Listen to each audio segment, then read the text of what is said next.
随着我国造舰水平的不断提高，近年来，我国海军开始装备各种先进的水面舰艇。众所周知，我国海军目前拥有了像05型驱逐舰这样的万吨大驱。不仅如此，我国海军还拥有了山东号和辽宁号2艘航空母舰，成功进入了双航母时代。近日，我国的05型万吨大驱罕见地与我国辽宁舰进行了同框。据媒体报道称，我国海军发言人表示，中国海军目前已经组织了辽宁号航空母舰编队在海峡周边进行训练。据了解，中国海军麾下的辽宁号航空母舰自从入役部队以来，通过对该海峡周围海域的次数非常多，所以说我国的航空母舰编队出现在海峡周围，并不会让人感到稀奇。但是这次我国官方发言人在这一敏感时期对这件事的说法却与之前不一样，直接点明了这一海域，并且日本方面也拍到了我国05型万吨大驱和辽宁号航空母舰的画面。这些信息拼凑起来，不由得让人感到了一丝紧张的气息。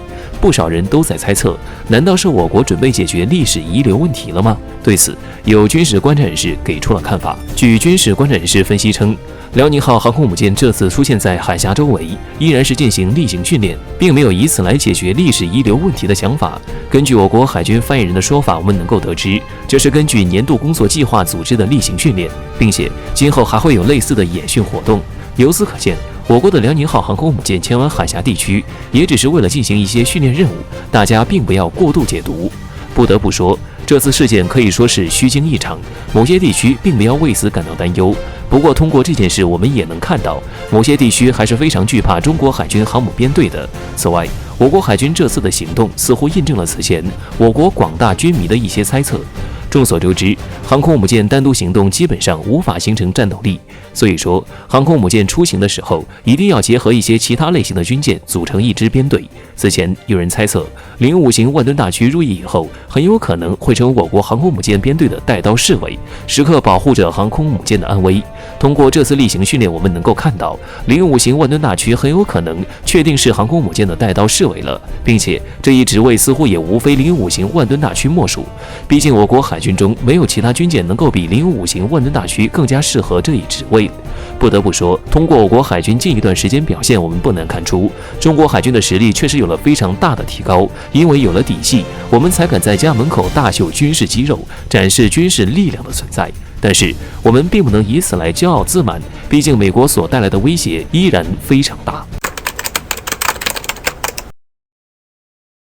众所周知，第二次世界大战已经结束了几十年，然而世界大战给人类带来的影响却是不可磨灭的。自第二次世界大战结束以后，美国逐渐成为了世界霸主，然而成为了世界霸主的美国却开始他们的扩张之路，并且他们似乎已经有了第二次世界大战时期德国的想法。据俄罗斯卫星通讯社报道称，美国国家利益的一篇文章透露，美国空军正在开展例行军演，他们在军演中模拟了各大国间的大规模空中对抗。该文章指出，在这次军演期间，美国空军遭遇到了装备非常精良，并且战斗经验十分丰富的敌人。因此，该文章的作者认为，美国正在为第三次世界大战做准备。由此可见，现在的美国很有可能已经萌发了发动第三次世界大战的想法，目前只差一个导火索来引发这场战争。对此，有人认为，引发这场战争的导火索很有可能在北极地区或中国南部海域。眼下，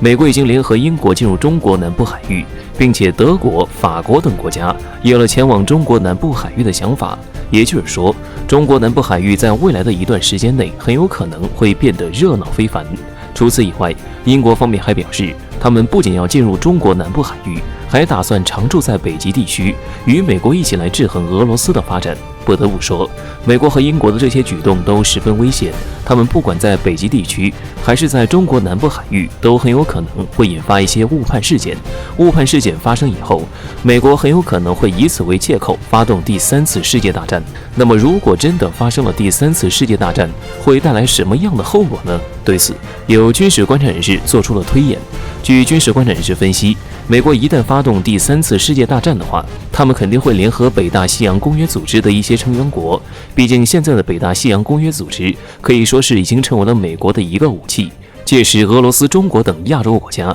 很有可能会联合起来对抗美国。虽然说美国阵营中的成员国非常多，但是他们的军事力量却并不强大，主力依然是美国。所以说，即使美国联合了北大西洋公约组织中的成员国，依然很难与中国和俄罗斯进行对抗。然而，对于美国来说，他们在情急之下，为了扭转战争的局势，很有可能会动用核武器。届时，俄罗斯和中国很有可能会进行一系列的核反击。但是如果战争的局势真的像这样的话，那么最后将会没有赢家。毕竟按照这些军事强国的核武器储量来看，足以给地球带来毁灭性的打击。所以说，最后没有哪一方能够取得胜利。因此，还是奉劝美国能够悬崖勒马，否则的话，结果只能是玉石俱焚。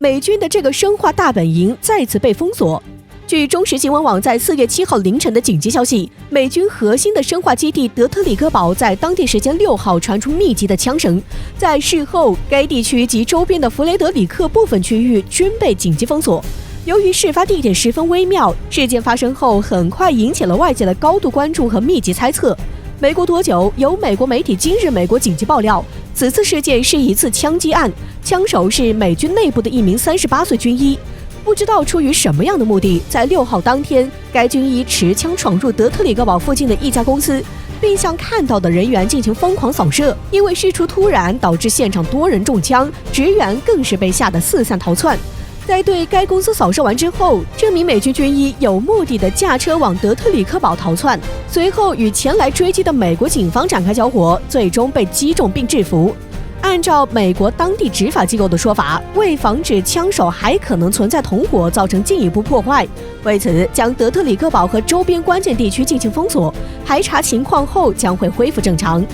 有观察人士称，德特里克堡一直是美国生化武器的研究基地，美军掌握攻击性生化武器很大一部分就来自于此。遭遇袭击的公司就在该生化研究基地附近，这不难猜测，该公司显然与德特里克堡有一定的联系。毕竟前者是美军生化基地，研究内容更是核心机密，能在附近开公司的肯定不会只是凑巧买了周边的地产这么简单。但到底只是单纯的商业往来，还是深度的研究合作，还不得而知。但该军医在进行枪击之后，驾车向德特里克堡基地转移，从行动路径上看，显然是早有预谋。美军方也一直未透露此次持枪扫射的军医是否隶属于德特里克堡生化基地。有分析人士指出，外界有不少阴谋论倾向于杀人灭口，但此次枪击事件可能并不是这样，因为这名军医并没有冲着杀死某个关键性目标为前提进行行动，而是见人就开枪，扫射完就逃跑，这不符合复仇的行为逻辑，而更大概率可能只是对该公司有相关的利益矛盾导致的报复行为。也有人怀疑德特里克堡长期研制生化武器，并经常在不告知任何信息的情况下就在美军内部找人试药，该名军医可能就是单纯因为精神压力巨大导致的偏激行为。